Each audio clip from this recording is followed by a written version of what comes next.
we're talking specifically today about how hard money loans today aren't the same as hard money loans of yesteryear. Yeah, sure. and what are those differences? How has that product changed over time? You've seen it evolve over time. Sure. And share with us some of that. Well, in a word, to me, it comes down to efficiency. The space, the hard money space has gotten more efficient. Lenders have dialed in on risk and what they need to charge, and competition from other financial sources. Basically, that's what it seems to me. The space has gotten much more efficient, meaning, again, it's not a guesstimate about what you need to charge and what's the riskier type loan that you might be looking at, both in terms of interest and in terms of fees and just generally the process. It's gotten more efficient. It's gotten more competitive.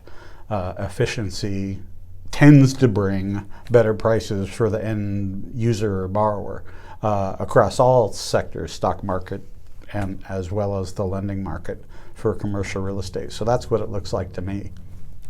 It's gotten more, a finer point. Yeah, which makes it really much more viable of a solution for business owners. Sure, because the difference between basically what you might get from a bank or CMBS mortgage, securitized mortgages, life company, or the traditional, conforming life company loan and the quote hard money space or the bridge market space, I think it's been compressed. It's not as wide as it used to be. It used to be maybe some crazy number of basis points, meaning an interest rate. You might be talking, LIBOR, some index, Wall Street Journal Prime, right, plus 150, 180 of a spread over that index, so that's 3 or 4%, versus hard money lenders at 14%.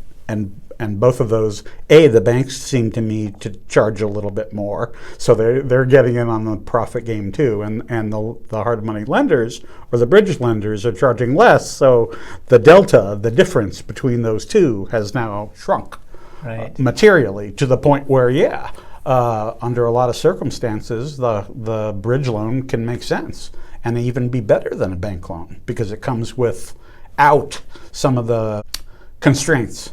Prepayment penalties, yield maintenance, things like that the banks sort of, they don't want their money back, so they make it expensive to pay your money back, et cetera, things like that. And even to that point, there are some securitized lenders. Sure. Right, where their business model is to package up the loans they originate and sell them to Wall Street. For a fixed term or a perceived fixed term, so when you pay early, you have to pay this interest that basically you never incurred. But that's their yield maintenance formula that says they're entitled to, X dollars, whether you pay the loan on day one of the loan or day, 730. Anyway, that concept, they have this fixed amount of interest that they're bargaining for. And sometimes they'll even spell it out, like, X $100,000.